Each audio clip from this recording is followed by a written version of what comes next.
Okay. Mark 2, 2.0. There you go.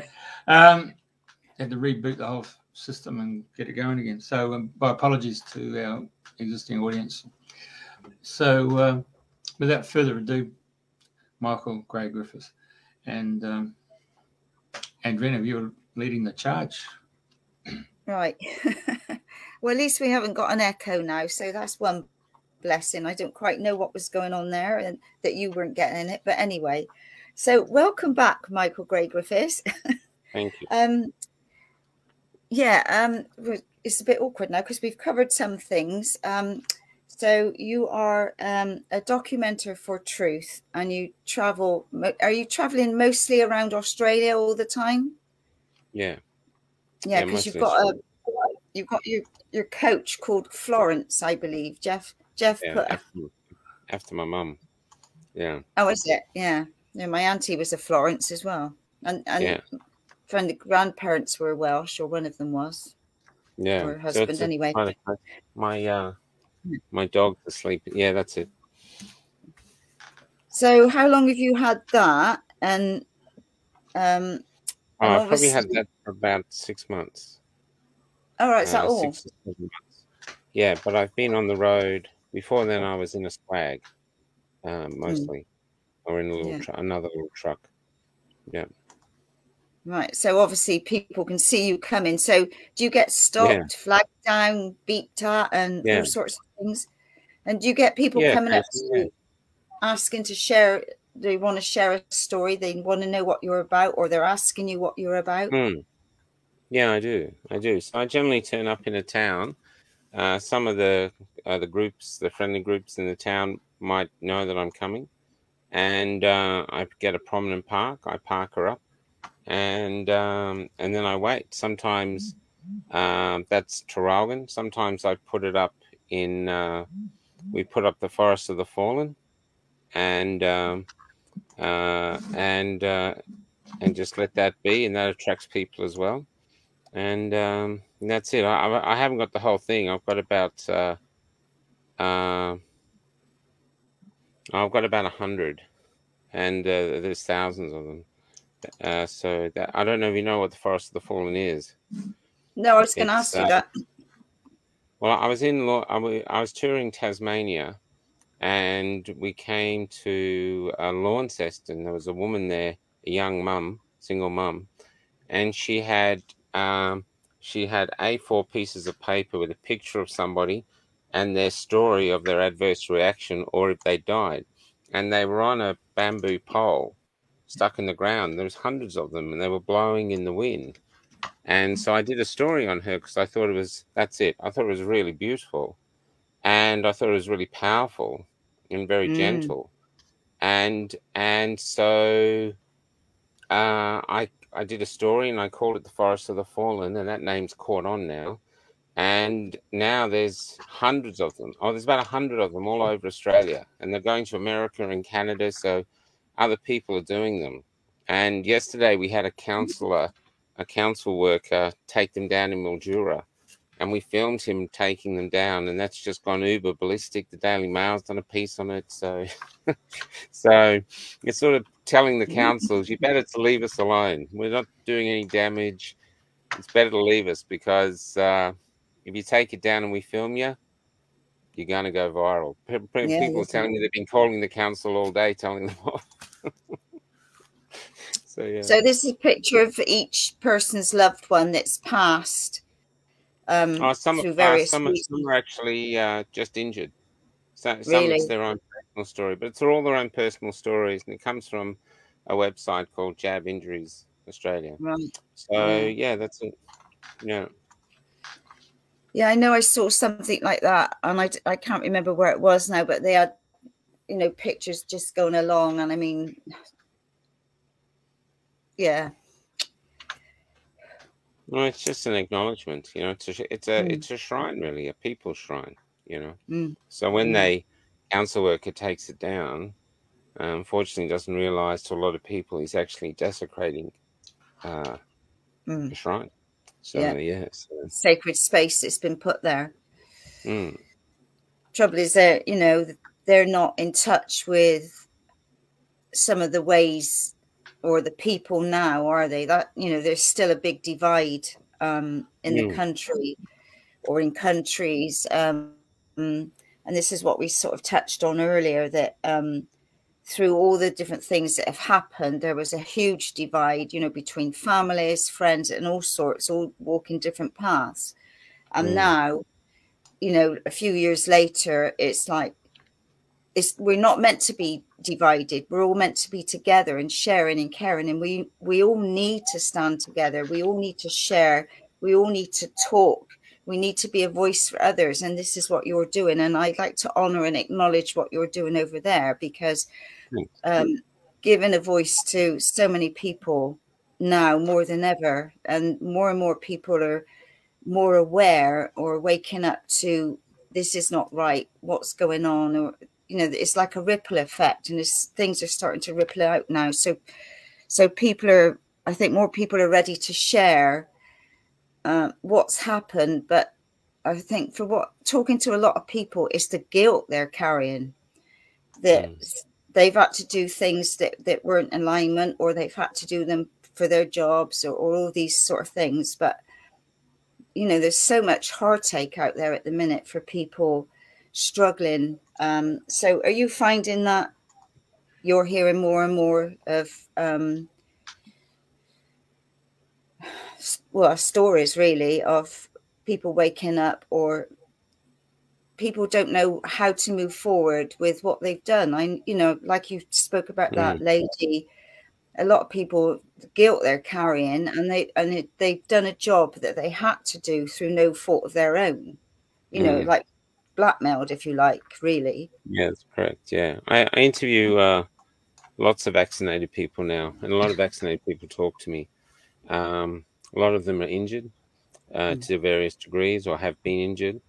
A lot of them are concerned they don't want to take any more, but they've still got the, especially in the health industry over here, it's mandatory. So if they up it, I think nursing home workers need 5. And oh my God. Yeah, and people are torn between doing a job they love, and a lot of people want to really do their job, not just for the money, but it's the social aspect, and it's the feeling of the purpose in their life. You know, a lot of people, especially nurses, I think, nurses find their work gives them great sense of purpose. And that's the nurses I interview who were basically sacked like they were criminals. They, you know, the sacking of them from an email, I think gross misconduct, simply because they wouldn't, you know, partake in the experiment. They're broken, and they're broken because, not because they're cleaning houses now or picking fruit, but because something they gave their absolute life's purpose to has betrayed them, you know. And now, instead of them being hired back, they're importing nurses to replace them. So they won't hire them back, even though, you know, there's so much truth out there now. It's quite simple to hire them back. You know, just doesn't make any sense not to. You know, these are women and men who've got, you know, some 20, 30, 40 years experience. That's invaluable in a time of where our hospitals are struggling now due to injuries. Yeah.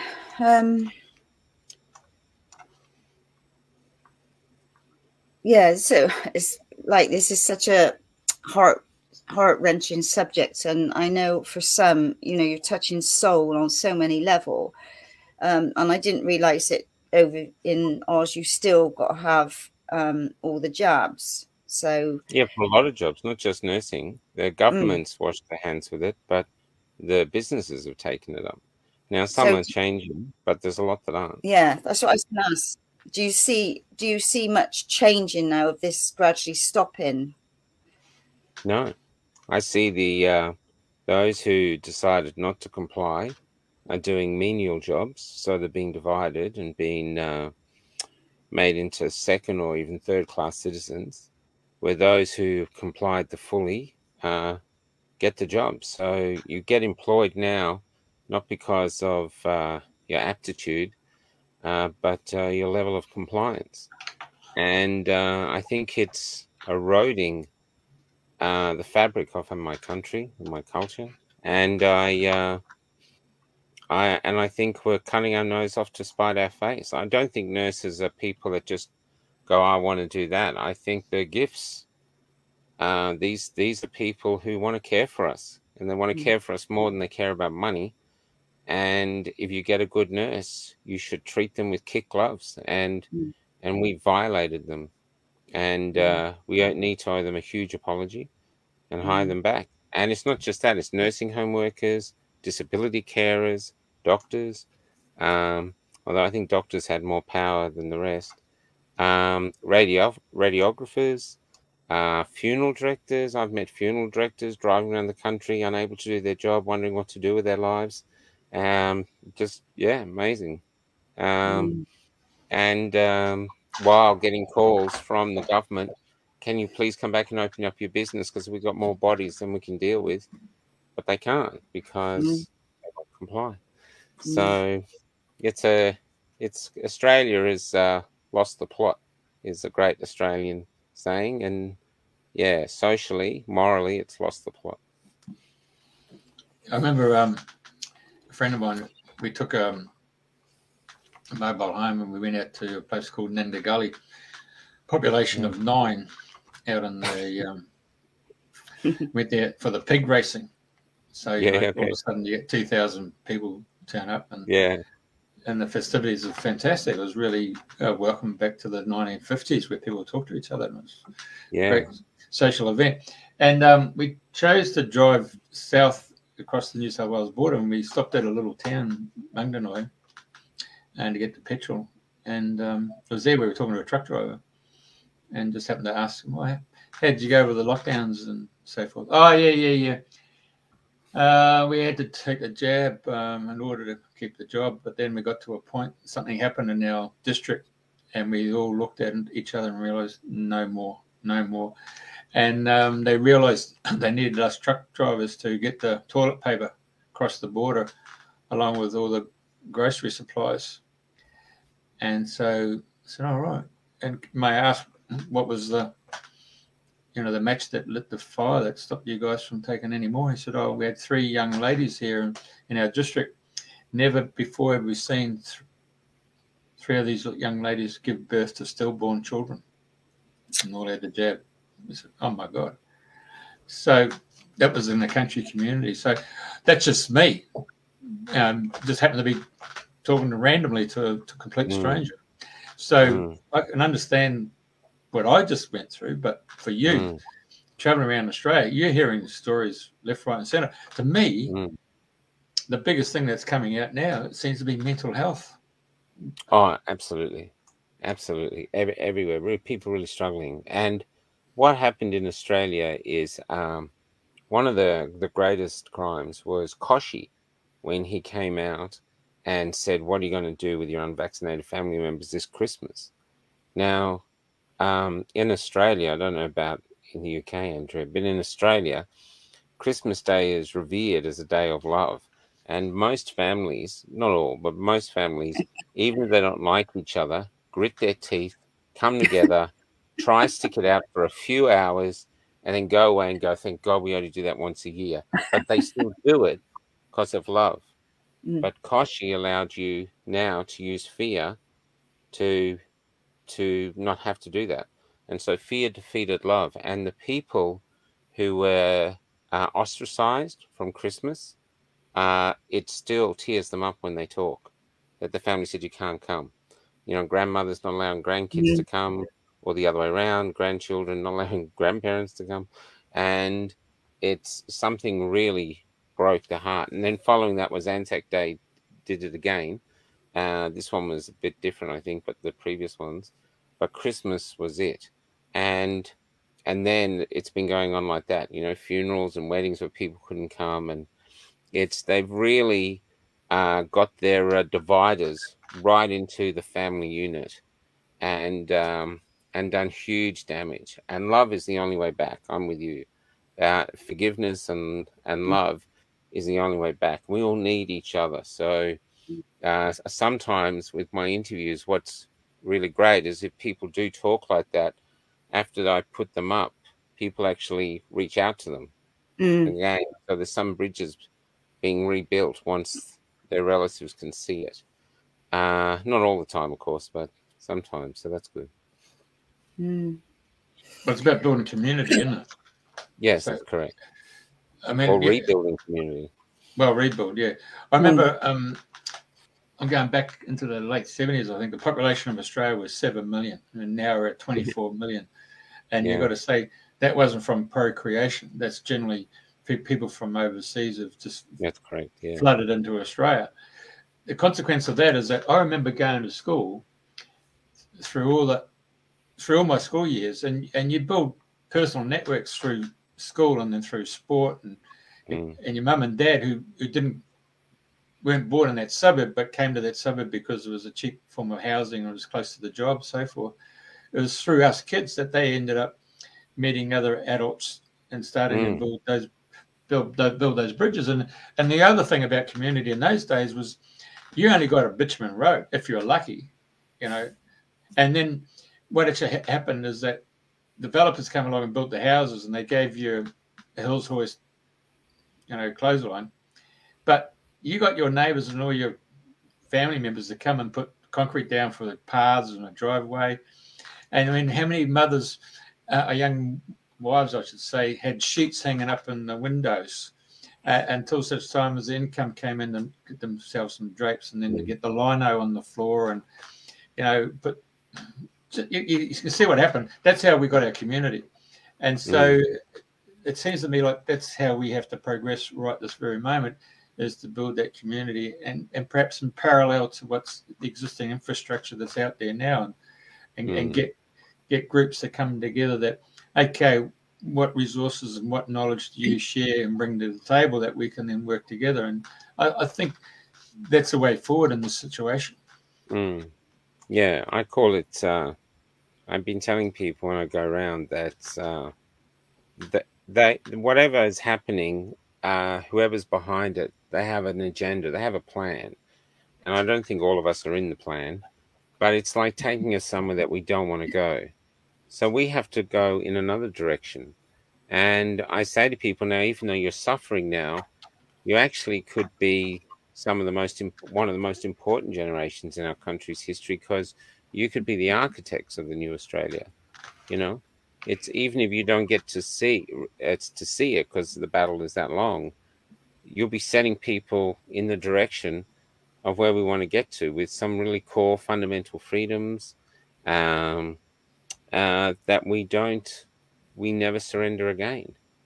Value system, get a value system going, and I think this is a time for philosophers, and a lot of Australians, even though they don't know it, they are philosophers. You've just got to get them talking, and once you get them talking, they all have very different points of view, but I think it's very, very healthy to get people talking. And what I'm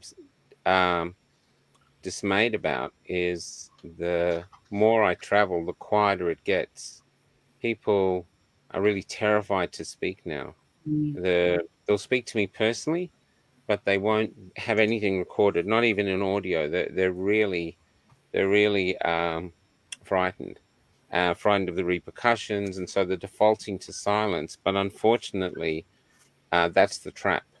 You default to silence, and what you do is you're going to enslave yourself, your children, and chances are their children.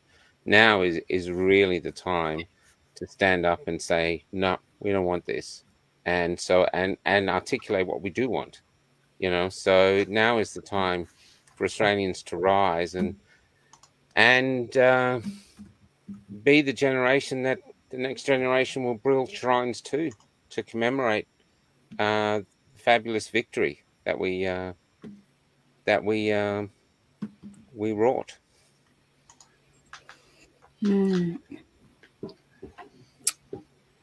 How do you see us all moving forward from this point onward now? What advice would you give to people, or you are giving to people?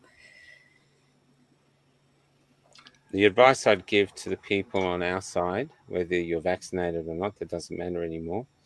If you're on our side, no matter how dismayed you get, don't give up. Just do not give up. If you want to have a sulk for a day, sulk, but otherwise get up and don't give up. Use cash. If stores refuse to use cash, refuse to use those stores and let them know. And just basically, and there's lots of ways to do it. I've got lots of friends, especially who are really good at it.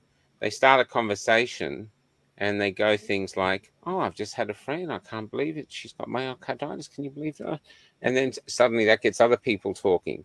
And so they plant seeds of doubt.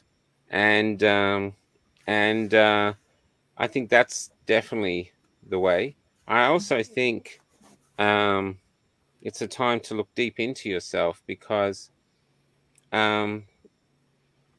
the soldiers that went to World War I, World War II, and the other wars, now forgetting what the wars were actually about, because that's questionable, but the boys themselves thought they were going to fight for our freedom, and they went and they suffered, and they knew they were going to suffer, and they embraced the fact that they were, because they were given great purpose to their lives. Now is the time for us to suffer. We've had a very easy generation. We wanted something, we just got it off a shelf. If we didn't like it, we gave it back. We've all got a bit chubby.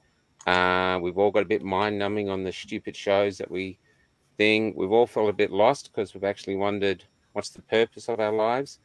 And this battle now, and it's a spiritual battle, this spiritual battle can fill that hole inside you. And what can happen, and I tell this to anyone, especially to men, but what can happen is once you stand up, and it doesn't have to be huge, but once you stand up, you can't sit back down. And the reason being is once you stand up, you're free. You sit back down again, you're a slave. So once they stand up, it's very, very rare. In fact, I haven't met any that have sat back down. So that's what we have to do. We have to actually become the heroes of this era, and not a shameful stain in history. It's our choice. When we were kids and that, we all lined up at high school, and we all got our TB shot. And I remember when a young kid there climbing over a fence and got this big cut through my bloody knee, so I had a tetanus shot. And then when I went to Brazil, I had to go and get yellow fever shot. Same. And so when I heard Australia was going to order 240 million vials for a population of 24 for an experimental product, I couldn't fathom out why we need that volume for a small population. When I went to go and get a yellow fever shot, I mean, I had to put in an order, and it was about a week to 10 days, or even had to ring around to find out which laboratory I could go to, and then it was 10 days or something before that file was actually dispatched to Brisbane. So I just couldn't fathom out the volume of an experimental product when we've all been used to, having saying tetanus or TB shot, whatever like that. And some people had the polio shot, but to get 10, it doesn't sit with me one iota. No, it's a bit strange, isn't it? It's and they were organized, all these country towns. They came in. I was at a little town called Rainbow, which is on the edge of the little desert, and it looks like an LGBTIQ town because there's rainbows everywhere. But I think it's too hot. There's none of them out there. It's just these old Aussies. And someone was telling me there's only 4 or 5 in the town that aren't juiced, and that the rest were all lined up outside the hospital. I mean, there's been an awful lot of money made from this. You know what I mean? There's been a huge amount of money made, and a lot of that money has been made of the suffering of their brothers and sisters. So that's something that's going to have to be reckoned with. But the rollout, they've been to the Indigenous camps. I've heard stories of the Indigenous, or the originals, as they like to call themselves now, being inoculated in parks basically while they were drunk. you know, too drunk to do anything about it. Interviewed a nursing home worker called Tash, who they were the second nursing home to get it, and they thought they were getting the flu shot. And so when they came back to give them the second dose, they said they didn't want it. And they said, we've already had the first. So they didn't even get any informed consent at all. They didn't even get told they were getting it. She's now at home with a very bad heart, can't walk, and actually is very concerned that she's going to die. She's a little 4-year-old girl. And yeah, there's carnage out here. There's like a tsunami of fear has swept over the whole country. Everyone's gone silent to prepare and hold on for the next one coming. And there is carnage, social carnage, physical carnage, spiritual carnage. And amongst it all, there are these incredibly brave Australians, a lot of them grandmothers, but there's a lot of men joining them now. A lot of young people too. I meet young people that are standing around, and what they're doing is I think they've realized that under great duress, instead of breaking, they found a compass in their souls, and they can see which way it points, and they just get on that path and head towards what I suppose people could call God, and they head that way. And it reminds me, there's a psalm, I think, if you walk between the shadows, the valley of shadows or something. I'm not a great Bible person. Valley of death. The valley of death, yeah, it reminds me of that. And these people are very committed. They have a lot of losses, like election losses. They try really hard to wrought change. Things don't work, but they don't give up. They get up and they do other things, or the group they're in splinters, so they set up another group, but they keep heading towards the light. And I'm in awe of them. I'm quite blessed to record their stories if they're willing to speak. I feel quite blessed. Yeah, gosh. I know, like we had stand in the park groups here that really took off, and there were gatherings everywhere, and I think you had them in Oz as well, didn't you? I think it started in Oz. Stand in the Park started from an Australian called Brody, who I'm yet to interview. I'd like to interview, but he's pretty secretive. And that's in every town. Sometimes I go to a town, if I actually go, so where do they have the Stand in the Park? And it's entered the language now. So the vernacular. So they go, oh, it's down over there. Even the other side knows. So yeah, so that's really interesting.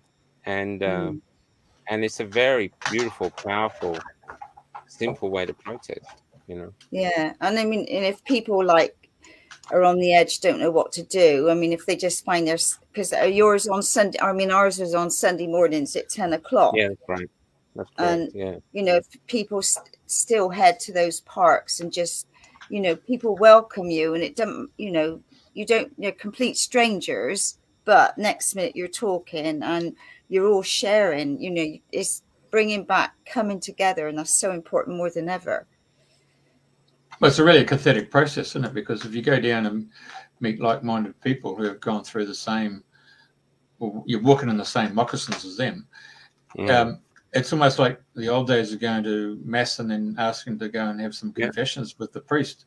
So that cathartic process of being able to speak from your heart and the soul with other like-minded people, it just helps your mental health and your capabilities. And staying in the park also means you're in nature, and also you're out, you're getting the sun and getting that vitamin D into your body. Well, that's right, you're in nature. It saved a lot of people. It's done a lot of good. There's a lot of, because what it does is when you turn up, you have your tanks refilled, because out in the other world you can really feel sometimes you're going crazy, and so it helps you regain your sanity. You know, it's a beautiful thing. So well, the elephant in the room is my fellow. Our sons, the elephant in the room is my fellow media players in the print media and the radio and the TV who've been promoting the aspect of you're nearly dead and gone and buried. And I mean, in the advertising world for this media industry, you either get funding from the federal government, state government, or councils. It's either real estate developers, it's either the financial industry, and the car industry, and these are prime sources of income coming through. So if you're dead and buried, and you want to maintain your job, and your business, you're going to be. And as you know, in the old days, you'd go and say, "I'd like to take some advertising with your newspaper, and can I have some editorial?" And they'd say, "No, I won't do that. We'll give you some advertorial." But if you were checking in $100 million, Rivers of Gold, that's what they called it, wasn't it? The advertising was called Rivers of Gold. Of course it was, but that all dried up. So, and as a result, now you're seeing someone throws in $100 million from the federal government. You're going to get advertorial, aren't you? That's right. And advertising radio, they'll say, okay, we're going to charge you $130 for an ad, and you've got to have 20 ads. But I'll tell you what, we'll give you another 10 ads as complimentary. So in other words, instead of divesting the $20, $130 an ad and bringing it down to 75, they're maintaining their rate card at 130, and then people don't have to see that they're giving them a free 10 ads, or they're giving them a blurb by the announcer giving it a kickstart. We used to call it hero worship. Today's new terminology is influencer. It's the same thing. Yeah. That's really interesting. Yeah. So I mean, a lot of old journos. There's in Perth. There's a great journal over there. Used to be a major journalist. He's on our side now. He weeps for what's happened to journalism. There's another photographic journalist in Albury. I'll probably run into again. He does the same. Just his heart breaks when he thinks of what's happened to journalism. And I saw the death of journalism in Australia. I sent you a picture through of the armored vehicle. That was shot over my shoulder in the city of Melbourne on the morning of the Shrine protest. And one of them shot this guy here running, jumped on the kid next to me, and I'm pretty sure he came down. Whoever he down, this guy really brought him down. And behind them there was a load of cars. There was loads of them, and they weren't asking questions. They just opened fire, jumped on people, and opened fire with rubber bullets. So I got one of them shot me in the hand and broke my hand. But further down the street, I came across a Channel 9 or Channel 7 news reporter. I don't know who. It was a woman with blonde hair and a mask on, and she was looking at the camera, and the cameraman was looking at me, and he was weeping because and not just because of what I was doing, but these guys were behind them shooting Melbournians, and I was begging them. I showed them my hand. I was begging them, saying, they're shooting our children. Just turn the camera. And people say, they'd lose their jobs. But if there was 1% of a journalism in either of them, if they turned the camera, they would have had a Pulitzer Prize winning shot. But they just ignored it. And then in the evening, they were calling us fascists and Nazis. That's what these people did. They saw what I saw, and they went back and they lied. It's unbelievable. And eventually they stopped because an Instagram video came out, and there was a young man who was bleeding profusely from his head. And the story was that he'd been killed, but he hadn't. And we're aware of where he is now. I haven't talked to him, but a colleague of mine has. And he's too terrified to speak. But then they stopped shooting. And they must have thought they've gone too far. But they weren't just shooting young people. There was grandmothers in the crowd. I have a friend. She actually ran into a card store, put on a mask, and pretended to be reading a gift card as these guys came in with their weapons looking for anyone, and they just walked past her. She said she was terrified. But she still didn't go home. She still came back, and we all got together in this crowd, and we kept on protesting because I was about to leave, but these three young girls said, I'm not leaving. I think they said something like, this is bullying. We want our freedom. And so they marched back into the gauntlet. And I thought, well, I'm an old man. This is my fight, not yours. And so I followed them, and the rest is history. So what made you pick up the camera and then decide to go and interview people? Well, I was sort of just before the Shrine. So I was a playwright. With the first lockdown, I bought it. I thought, okay, I think it's been an engineered virus. They hadn't talked about the vaccine then. I thought they were like trying to protect a viral spill, really.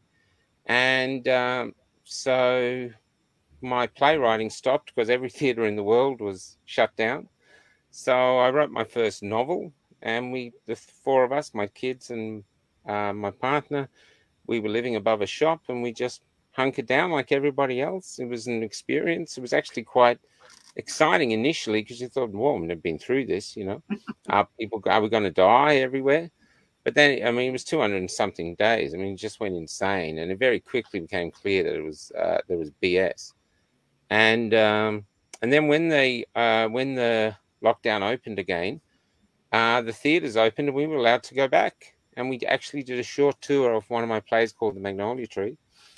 And on our last gig, which was in Bairnsdale, I think, they said, oh, they're going to lock us down again tonight at midnight. So we did our play. We weren't allowed to leave the stage to meet up with the audience. We jumped in the van and we raced back to Melbourne thinking we're not going to get back to see our kids because they're going to lock Melbourne down. But there was no one there to stop us. And then when that lockdown finished, they said they started celebrating the fact that they're going to open the theatres and segregate audiences. And I was, there's a director, I don't know if you've heard of him, called Bruce Beresford. Yeah, he directed Breaker Morant. Well, they got some funding because of the success I was having to direct one of my plays in the town called Sale. They got about 100 grand. And he came on board as a director, and I met him. And it was really exciting. And we thought, wow, we were all worried about COVID, of course, shutting the world down again, but we were really excited. And then they said they were going to segregate audiences. And I made an announcement that my theatre company will never play to segregated audiences ever. It's a cancer of the culture's soul. I saw the Mandela Days, and I'm not gonna participate. And I got cancelled. And so they actually got up hate pages, other playwrights and actors and directors. They had pages on Facebook of just hate about me, saying mentally deranged and all this other stuff. Needs psychological. That's McCarthyism, isn't it? Yeah, in yeah. The United States. Yeah. But on the same day, I could see what had been happening with lockdowns, that freedom of speech was under attack. People were being censored like crazy. So on the day I made that announcement, I set up Cafe Lockdown, it was called then, basically to just defend free speech. I thought, I'm an old man. I'm just going to do something. I've got to do something. I can't leave the house. I'm going to defend free speech by talking freely for an hour a day and getting anyone on, just like this, who will join me and talk freely. We'll defend free speech by exercising it. And I had no idea where that show would take me. I didn't think I thought maybe it'd last a couple of weeks if lucky.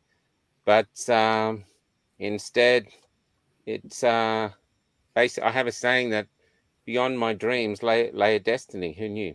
And now I'm still in the current of that destiny. I might end tomorrow, might go on, I don't know. So I just follow it. Yeah, I just try to keep up. Yeah. And your family's still with you, or what's happening there? My family's in Melbourne, and so mostly my kids are grown, and it's for a while I was with my colleagues, Cret and Wendy, when we did the really big trip around. We went every 115 days on the road, and most of that in a swag, or if people would lend us a spare bed or a couch. It was really community driven, and that was incredible. Interviewing, I think we had 1 or 2 days off. We were just going, get up, drive to the next town, all these remote towns, interview people. I think the record was 15 interviews in a day, and we just get them up, move on to the next town. And at one point, I remember looking at my phone and going, wow, because I had a camera and all the equipment, but I threw it away because it was just easier to use my phone.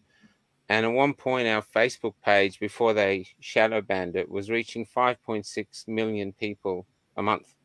And just from letting Australians speak. We were constantly getting censored, and then we got heavily censored. Now people have to actively go to my page to see the lives because we're so heavily censored, you know. So, and we get threats all the time, they're going to take us down. And all I'm doing is letting Australians speak. So if they do, they're just making it very clear to the whole country, the only people that can speak in Australia are the ones that will stay on story and support the narrative. Anyone else, get ready to be censored. That's what will happen. That reminds you of like 1936, with the emergence of the National Socialist in Germany, and of course Joseph Goebbels was the master of propaganda. So obviously, right. You know, he'd be rubbing his hand in glee to say that it's been taken to another level. Yeah, that's exactly right. That's what we say. So people, when you do the parallels, people freak out and go, "We're not killing people in yet, not now. We're in totalitarian kindergarten." That's where we are. We're currently now with all the cameras, especially this is the same in England, with all the cameras they're putting up, with the way they're getting rid of cash. They are currently building a prison around us, and we're seeing it.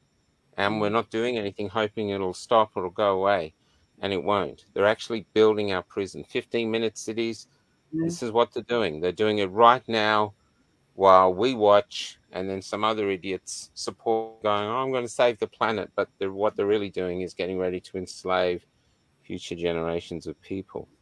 It really is a war on humanity. And so people say, "Where'd you get the energy to keep going?" I go, "I'm a war correspondent. I'm in recruitment. You know, I'm trying to get people to join us by sharing people's bravery. It's a war, and I'm not going to leave this world to my children or the grandchildren I've never met without going down fighting. I'm not doing it." And so that's where I get my energy from.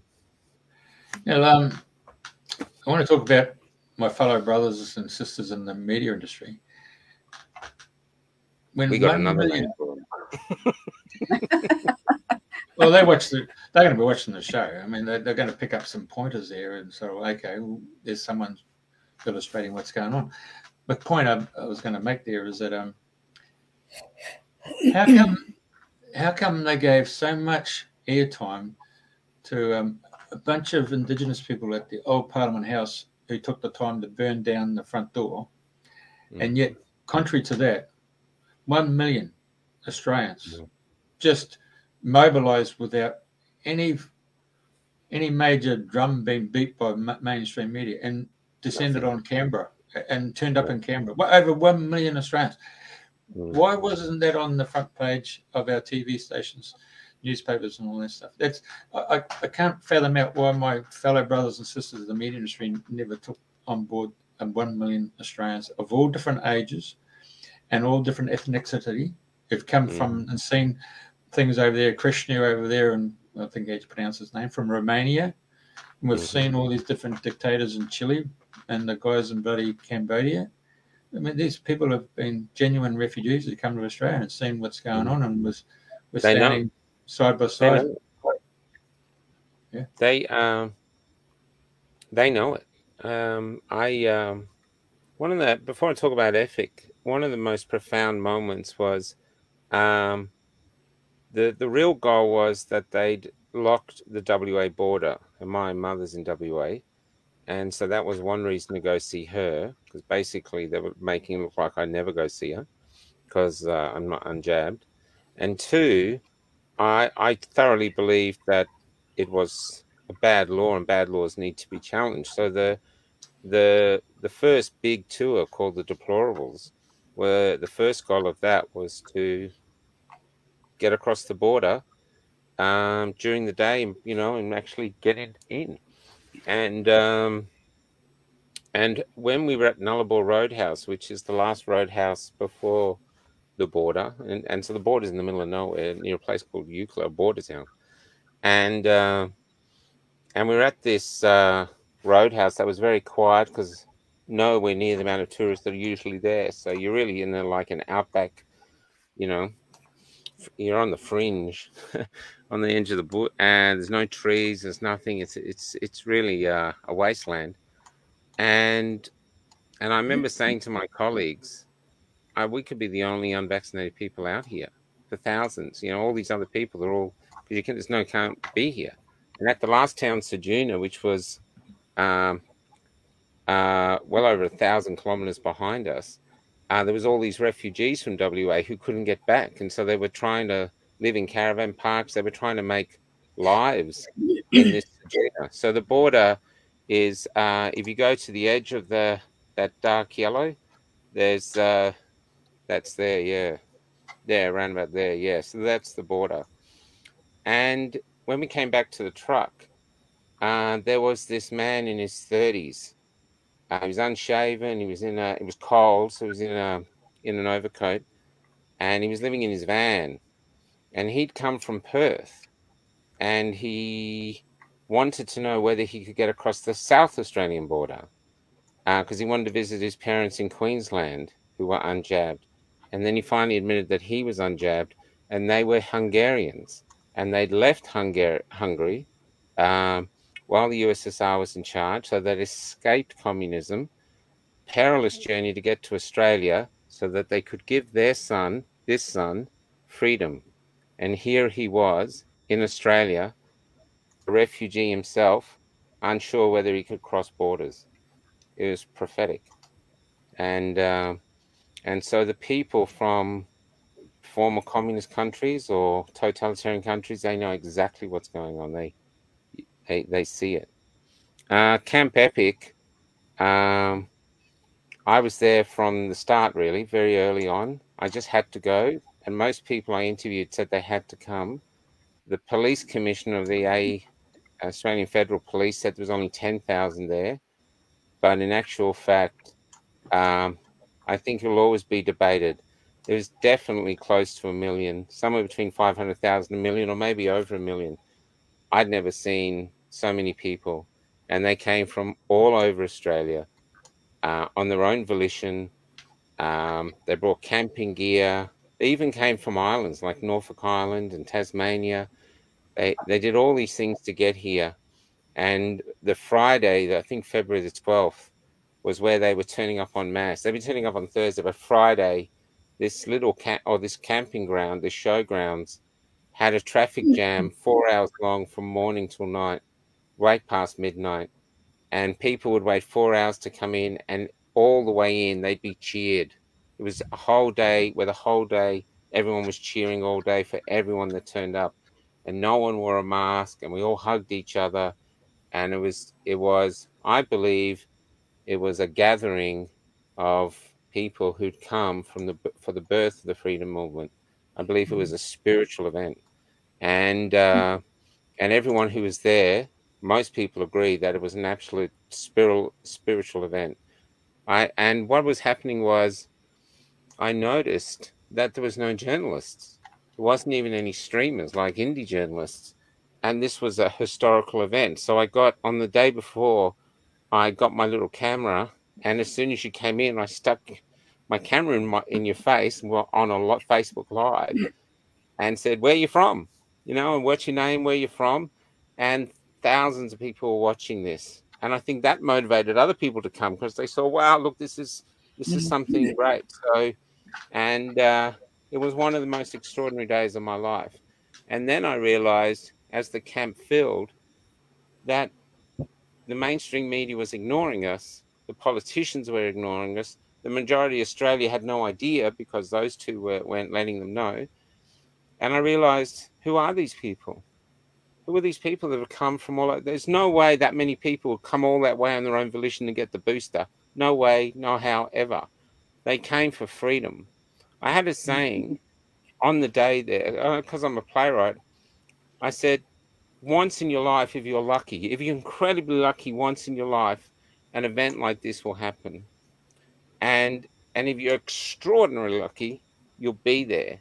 And what happened on this dead, sort of hard, cold earth, especially the back showgrounds, was a flower, a really extraordinary rare flower emerged. and the petals were Australians, and the fragrance was freedom. That's what happened that day. Magical. Never felt. Kids were playing with each other. Everyone's walking by, friendly, sharing everything. It was extraordinary. Everything that was good about Australians was there. It was amazing. Where was I going with that? But that's my understanding that they cleaned up the site too, isn't it? They cleaned up the site before they left. Right. Yeah, and yeah, that's right. But that's what it was, though. They no one knew who these people were. So that's where it really started. I just started going, what are you doing here? What's your name? What are you doing here? I gave them the first act, and they filled it in. And that's what I started doing. After about 22 days, I left Canberra in this little truck, which had end the mandates on it. And I had a Polish guy with me, and we went to Sydney. And then when we were coming back to Melbourne, we stopped in a town called Orbost. And there was all these people waiting to meet us. And they wanted to tell their story. And so I sat there and I recorded their stories. And then I said to my friend Cret, there's a whole huge swathe of Australia that none of the freedom movement knows if there's anyone out there on our side or not. It's just silence. I think we could do this all the way around. And so we got back to Melbourne, changed the things on the truck, and there's only a little 4-cylinder Daihatsu, Kia, could only do 80 k's an hour. And a little convoy just followed us, and we didn't even have enough money to get past Adelaide. So we set off purely with our fuel tanks filled with faith, and we had it off. And 115 days later, we returned after circumnavigating the country and interviewing. Well, I have no idea how many people we interviewed. And that was it. Yeah, it was extraordinary. And every town we went to, apart from one that didn't know we were coming, it was very remote. Every town we went to, we found resistance. Every single town. So Australia is not for this. There are the ones who are. Then there's this silent mob who are thinking, I don't like the way this is going, but I don't like doing anything about it, so I'm just going to wait and see. And then there's this active tribe of people who have the courage to stand up and be counted, and that's who we've been recording. You made a point about the cash, and people being forced, businesses to take cards rather than cash. The most important thing to happen in Australia happened on Anzac Day, Easter weekend, and one of the largest suppliers of building material and Bunnings. So I suppose in the UK it'd be B&Q. B&Q, that's right. And of course, all their terminals went down and they couldn't receive cards, so they had to revert to cash. I heard that.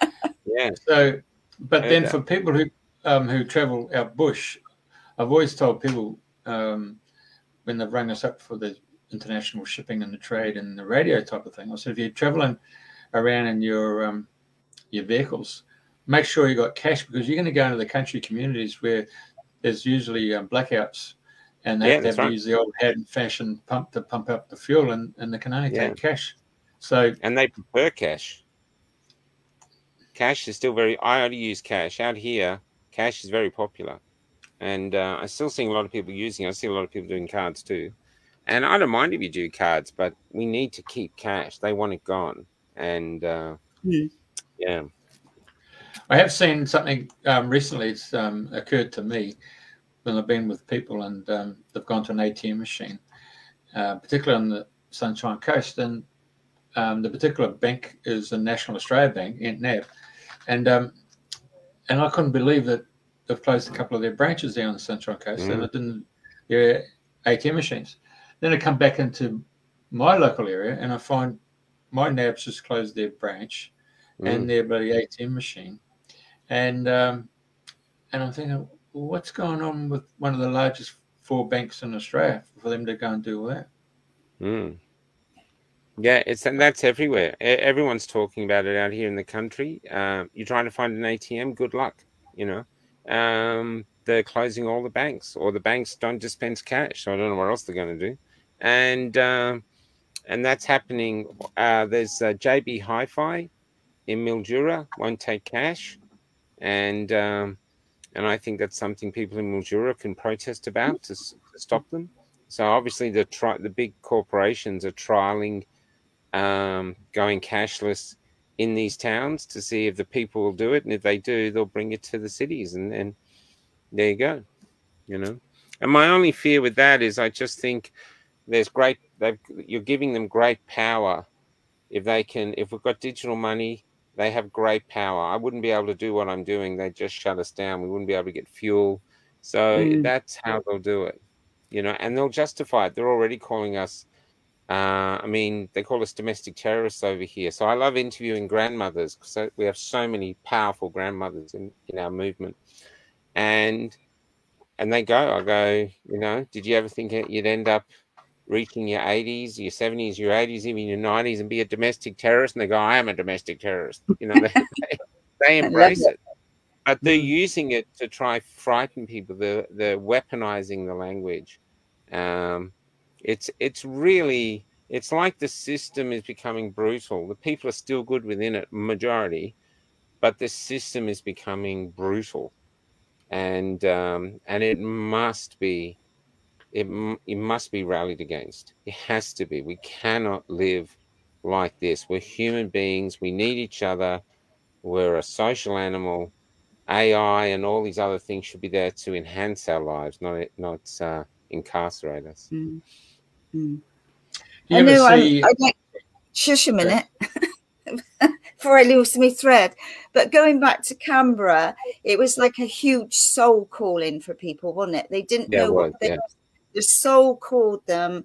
And I know Sequoia's watching, and I know she was one. And, you know, I watched so many videos of people coming together and all what was going on. And it was so lovely to see all these souls come together. And that's what it's about. It's about us all coming together now more than ever. That's what everyone I interviewed, everyone there said they were compelled to come. And even the ones who felt they wanted to come, who I've interviewed, said, I had a real calling to come, but I just couldn't. I really regret it. But the ones that did, I mean, I've met so many people that said they went to bed and then they got up at 4 a.m. and said, come on, kids, threw them in the car and going, what are we doing? And they were gone. And these weren't families that could afford it. This was single mothers. There was a guy in Perth who's my favorite, called Colin, I think, 82 years old. Oh, is he? He's 82 years old or something. He's late 70s, 80s, early 80s. His wife had just died, who he adored. He was an SP bookie, so he's always been a bit dodgy. You know, that's how he's made a living. And he's never been to a protest in his life, never had time for protesters. But something was happening to his country, and it really spurred him into action. And so in his tiny little blue car, like, you know, something like a Corolla, he picked up another guy who wanted to come, and the two of them drove across Australia to Camp Epic, stayed there for a couple of weeks, drove back. When they got back, they couldn't get in. The Victorian government wouldn't let them back in. And eventually he said, stuff it. And he drove across, and he went 900 kilometers, because it's 900 kilometers from the border to Norseman, which is the first town. And he drove there, and they chased him down the road in his little blue car, this little old man.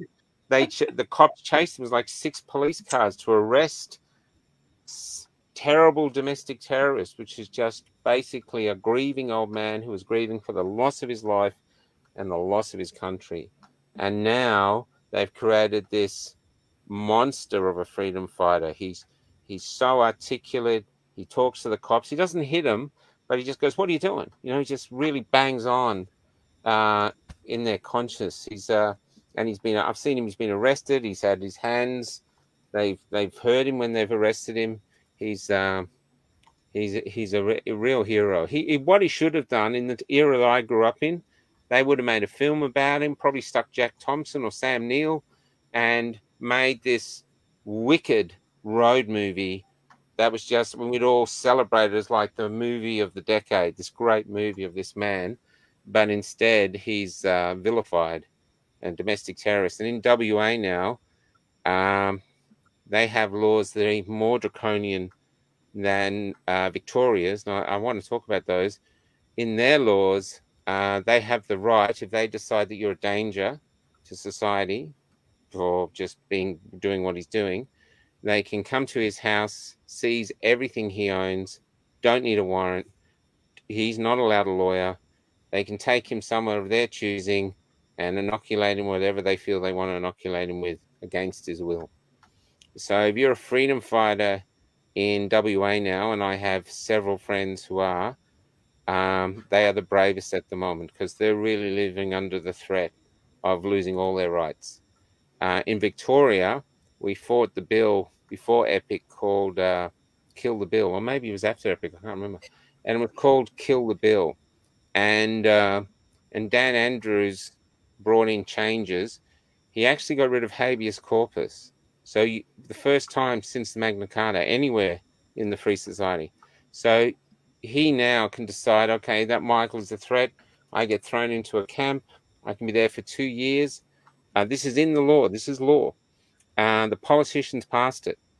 Once a week, I get to write to the warden to say, I think I can be let out now.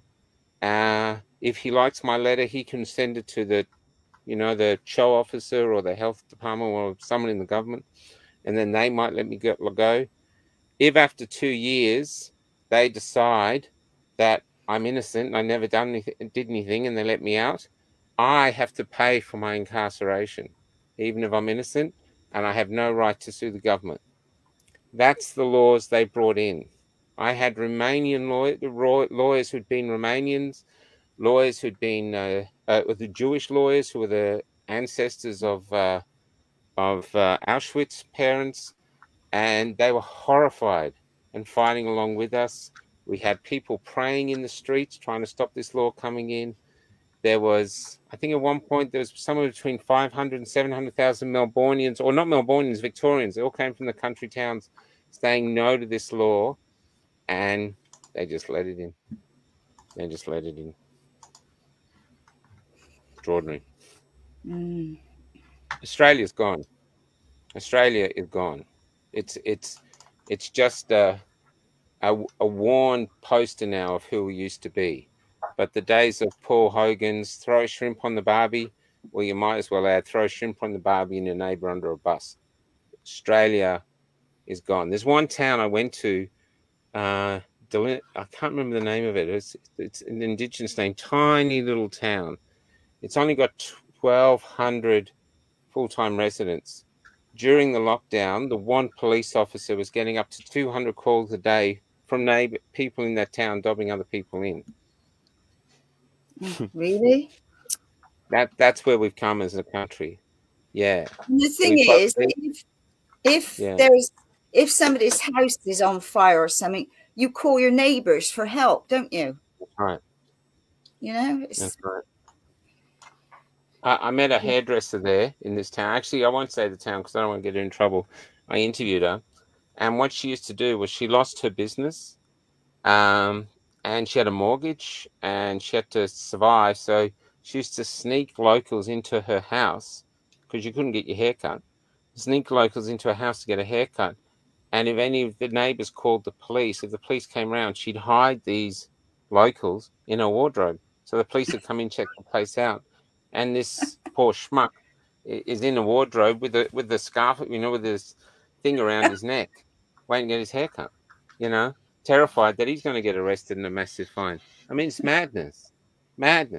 And I had another hairdresser who was working from home, and she told me that the young tradesmen used to come in, and she said it used to break her heart, but they used to sob because under her scissors, they were finally away from their peer groups and their friends and their bosses and the mainstream media. And they said to her, they never wanted to take it. They feel violated. They feel this. And they'd sob. This is young men, And this is what's happening in Australia now. The freedom movement is different because we're basically openly ourselves. But the other side, they have to take who they are and they have to conceal it under a shell that is a socially acceptable shell. And that's how they're going to have to live their lives. And that's how their kids are going to have to live their lives. Otherwise, there could be consequences. So, but the freedom movement, we're basically outspoken, we're ourselves. But the punishment is a lot of us are doing the menial jobs now, cleaning houses. There's so many nurses and other people I've met, highly qualified. They're cleaning houses, picking fruit, working in bakeries at the back and cafes, and they've been devalued by society because they won't jump through hoops. So that's where we are. And so, but myself, I'm 57, taking me a lot of time to find out who I am, and I'm going to go to the grave being who I am. So if I have to go to the grave penniless, well, so be it. But I'm not going to hide who I am behind this government shell. They can go to hell. You know, there's definitely an intelligence behind it, isn't it? When you start looking absolutely. Behind the whole absolutely. thing. So we've just had 1 million Australians without any beating of the drum through mainstream media. No. Not get inspired to actually uplift themselves, uproot themselves and go down to Canberra. I mean, that shows that there's another intelligence that's on another level again. That's actually, and that's got those people involved in that. So it's almost like we're watching how art imitates life with the Terminator, with the war against the humans from AI. But then I don't know if you actually watched Star Trek, but there's a new current show on Picard season 3. So I don't know if you've seen Picard season 3, but it's a really genius way of actually saying, hello, we've got a problem here where a virus has been installed through the transporters that's got into everybody who uses a transporter in Starfleet. And then there's a signal that's beamed from a Borg ship that actually just, boom, straight away turns them into the Borg. Futile is, resistance is futile. Oh, my Lord. And so... I know where you're going with this. So Picard has to use a vessel, the Enterprise D, was, team from the previous series, to go there and be the cavalry to actually realize, okay, we've got an issue here, and the only issue we've got to do is look at how to take out the transmitter. Well, the transmitter is in the Borg ship, so they've had to go and take out the Borg ship in order to stop that broadcast. So in terms of the media industry, with radio particularly, in World War II, we saw the Nazis, head out their propaganda on their frequency and beam it out to France and beam it out through Belgium and take it out to the England. And so the English and what you would call ultra, or wasn't that Tokyo Rose another one? Wasn't that? Yeah. But what they have to do is actually find that frequency, and then England's got a amazing big place up at, I think it's Berkshire, just north of London there, and it's got the ability then to broadcast a jamming signal. So they can get on that frequency and hit it with so much power as a carrier wave, and then knock out the Germans from hitting them with their propaganda. So, there is a war, and Bletchley Park was the home of the code breakers, and that whole concept is out there. So really, I would have thought that our military people would have been more alert as to what's going on. And there's another play there, and that play was carried out by Trump when he set up Space Force and created a fourth, well, you could call it the fifth, actually, military force in the United States. So where are we going with this technology that's well advanced that's not actually in mainstream? Because that's what normally happens. Normally these devices and all that stuff are probably 20 years ahead before it gets released into the mainstream society. So just how far advanced are we, And because what I'm saying to you is that if 1 million people just inadvertently just got up and went, some intelligence mobilized those people. And so the same but a different form of intelligence reached out to people to go and buy toilet paper. Why did that all of a sudden around the world people would want to go and buy toilet paper? I mean, that's a great point. That's still been a strange thing because it's never given anyone diarrhea. Even side effects from the vaccine aren't diarrhea. So there's that's really, really, really interesting. Yeah. So what broadcast that to get people mobilized to go and do that? Yeah. I mean, so, you know, these guys in the CIA in the 60s were working with, you know, psychics and all that stuff because the Russians were working with psychics. And then they were looking at parapsychology and looking at the brainwave and all that stuff of humanity. So I'm quite sure if you could find the frequency level of humanity, you could broadcast on that. And then you could actually... Yeah, that's really interesting. Yeah. Because the toilet stuff was crazy. I've got a joke that if you want Australians to fight for freedom, wrap it in toilet paper. It's the only thing we've seen them fight for. It's just the truth. I'm sorry. You know, that's it. It's because they were actually physically fighting in the aisles. And, you know, so, yeah. Yeah. So all I'm saying is someone's broadcasting a signal that mobilizes so they could actually test it and see how it would work. Yeah. So my point is that that's that thing now they showed you. Sorry, go ahead. Yeah, my point I'm making is that those people who have done the spiritual journey and have done the deep-seated pranic healing, or they've gone into deep state of meditation, any forms where they've actually been able to adjust their brainwave activity, so whether it's alpha, you know, beta, delta, or theta. So if they've been able to raise their vibration, then they've been able to step out of that broadcast. Because I couldn't understand why people were running around buying toilet paper. For me, I just couldn't fathom it out. Yeah, that's right. There's a lot of things I don't understand anymore. You and me both. God. We got a joke that you can always tell the our side by how strong our necks are because we're constantly shaking them. Like, what the, you know? Yeah. So we have to try to constantly. Good exercise. Yeah, I got a friend that he goes. He does a show called "What the F," and he's never out of material because that's how he sees the world. Nothing makes sense to him anymore, you know. So yeah, and now they're doing things like cancelling Tucker Carlson. So obviously, I'd say my days are numbered. And sorry, what did you say? They're cancelling Tucker Carlson in America. They sacked him. You know, and the CEO of Veritas, who did that great Pfizer reveal, you know, we got that guy talking about Pfizer. He set up the company Veritas, and they got rid of him. So they're the huge power out there to silence us, absolutely. And sadly, I don't know about England, but there's a lot of Australians that'll just go, oh well, and so yeah. So, I don't know. I wouldn't be surprised if we wake up one morning and Calf Head Off That's been deleted. Yeah.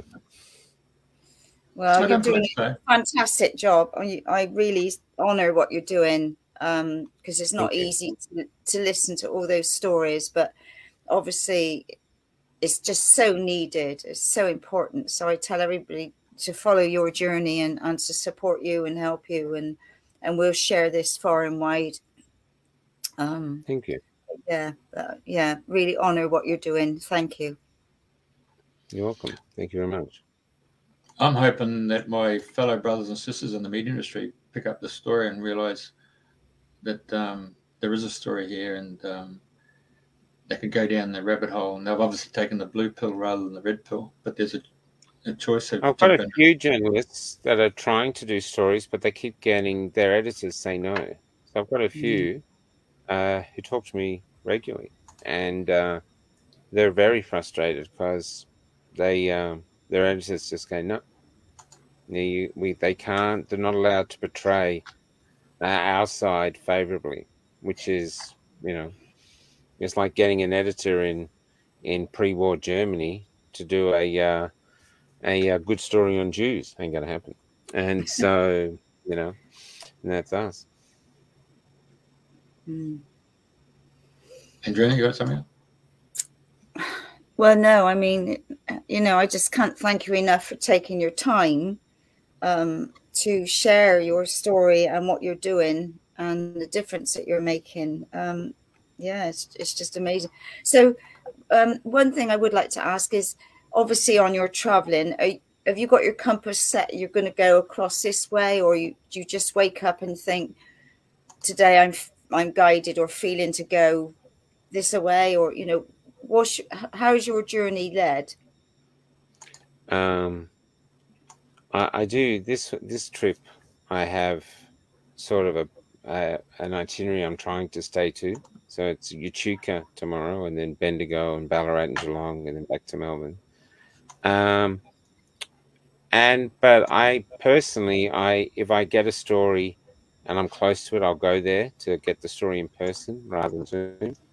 And I'm somewhere between Mill and Echuca at the moment. I'm not sure, Woodwood or something. There's nothing here. It's just a tiny little van park, and I'm right next to the Murray River. And but I know this will sound odd, but I actually don't feel I'm in charge of my itinerary. I feel that there's a great lot of, even people yesterday at this town were saying, "Oh, I've got a feeling of deja vu." It's really strange, but I won't go any more than that. I'm just telling you, incredible things. Like the other day, I was quite down, and I camped in the bush by myself just to try get myself together. Not that I was depressed, but you're hearing so many awful stories and this and positive stories, and you're just trying to focus. And because I try not to go down too many rabbit holes. And so I'm way off the beaten track. And then suddenly got my dog ready to go. We're all ready to go. I'm just having some muesli, and a Harley Davidson appears out of nowhere and is coming towards the bus. And I was thinking, okay. And so I went out there with my bowl of muesli, thinking this can go one of two ways. And Clint Eastwood, eh? Yeah, and he turns up next to me in all his black helmets and stuff, and I'm looking at it thinking, what's going to happen now? And he goes, "Hello, Michael." And he was a deeply spiritual man who lived on a farm about 50 k's away, and he came and he wanted to share his story, and he wanted to pray, and it was like an angel turning up. And that's what it felt like. And I don't want to go too far down that thing because I don't want to sound like a nutcase. But that's what it was like. Very holy man. The bike was covered in crucifixes, and he really gave me a lot of hope. It really was incredibly moving. And then with my tanks filled, I headed off to the next town and do what I do. Right. So on the site there, we've indicated there that if people like to, they can help with your expenses. Yeah, if you go to cafelockdout.com, there's a donate button. If you help, it all goes into fuel. And it all goes into fuel and just, we live pretty frugally. But, we've got a generator. We got a Starlink from Musk's Starlink. So we can do a show from whenever. We did one from the middle of the Nullarbor, right in the middle of the bush. Even here now, I don't know where, I can't even know where the town is. This is all us now. We're thoroughly independent. I don't know so much journalists as historians, as we're just getting people to speak. We don't edit it. We let them have their say. Australians, I think most people are great storytellers. And what we've been taught from youth, from school, is that we don't have a story worth telling unless you achieve something extraordinary. Yeah. If you win a gold medal, then you've got a story worth telling. If you just, live your life, then you don't. And in actual fact, that's complete bullshit. People have incredible stories and really deep insights, and I love those stories. I really love them. This was at the back of Burke. Back of Burke is about as remote as you can get, and so we were testing her on a dirt road, and she actually broke down just after this. and I was stuck in the back of Perth in a broken bus. And what I found out was if I turned the key every 10 seconds, she'd go. And I thought, well, I can't do this all the way back to Melbourne. It's thousands of k's away. So I'm Australia's oldest diesel mechanic apprentice. But she keeps going. She just keeps going. She's a tough old thing. And so if you see us and if you want to tell your story, and I urge you, we have a saying, it's on a fridge magnet here somewhere. This is our new saying now that we use. I don't know if you can say it. A great guy in Cooktown sends them down to me. Freedom breeds hope. Silence breeds slaves. When you find the courage to speak, your mouth becomes the womb of your children's liberty. So that's our mantra now. So I urge people to speak. And even if it's going to suffer, well, suffer. You'll feel better for it. And the suffering won't hurt as much as that regret inside you. And especially if you do finally see your children or your grandchildren or even other people's children going into this slavery, you'll give everything away that you decided to keep. Now you'd give it all away to come back and fight for their liberty. That's where I truly believe we are.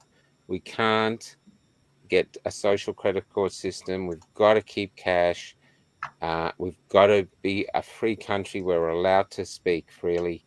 And actually, just to finish, these are lessons I've learned from the road. I believe the Western civilization, America, England, Australia, and others, but those three, say, or New Zealand 4, we used to have 2 freedoms. Freedom of choice. You had freedom of choice and freedom of speech. Now, if you've got those 2 freedoms, and you don't have to use them. If you want to be a slave, you're free to be a slave. But if you have the courage to use your freedom of speech, freedom of choice, and speak, and exercise freedom of speech, they become parents for another freedom, and that is the freedom to discover who you are and be yourself, and be the best version of yourself. I think that is might be a challenge or a goal we are given from the universe or God to find out to become the best version of ourselves. Might even be the Holy Grail. And so to me, that is why people have risked their lives to come to this country. They don't get on dodgy boats to come here to own a milk bar in Coburg. They come here to give their children that freedom, the freedom to be themselves, follow their dreams, and create a world that we all benefit from living in. That's what we're fighting for. We can't give up. Right. Well, I think on that note, I got no idea what the time is. But it's been an absolute pleasure listening to you and your sharing. And I can't thank you enough for being our guest this week. So thank you. God bless. Yeah, God bless to you, Michael. Really brilliant, mate. All right. Remember, folks, send that money across to Michael. This is where's his website? There it is. Hit the donate button. And come along, find me and speak. And on Cafe Lockdown, there's a map that shows exactly where I am. It's I know ASIO's short staffed, so I do their work for them. They can always find me. All right. Thank you very much for sharing your wisdom, knowledge, and thank you for, as I said at the beginning of the first particular show, I saw you as Kerry Packer's 60 Minutes with Jan Event, Ray Martin, Ian Leslie, and George Negus, and Australia really needs. Well, you're the next generation from those 4 investigative journalists, and everybody in Australia was glued to that show. It was fantastic. You really brought out the wisdom, the knowledge, and the understanding, and the truth. And that was the hallmarks of great journalism. And you've carried that. You carried the torch, mate. It's bloody fantastic. That's a huge accolade. I'm not sure I'm worthy of that accolade. That's a huge. I know those people. They're giants. George Negus. Ray Martin Giants, the yarn event. Yeah. So that's really lovely to say. I'm not sure I agree, but it's really lovely. Yeah. No, I've been around long enough to see it. I mean, George Negus, when he was interviewing the Russian guy, Alexei, whatever it is, I can't think of his name now, and he said to him, Alexei, would you like to come and live in Australia? And the guy goes, George, east is east, west is west, but home is always the best. Alexei lives in Australia now. He was actually telling George, excuse me, I've got minders to the left, I've got minders to the right. And he came with a great rhetorical response. It was fantastic. Okay, so we'll just put some of the thank yous that are coming up. And of course, those people who have been watching will actually share the show. And of course, Andrena will be able to give you the link too. And yeah. I'll email you the link when we finished. Yeah. Thank you. All right. God bless. Thank you very much for coming on board, No, Michael. thank you, everybody. Thank you. No problem. Take care.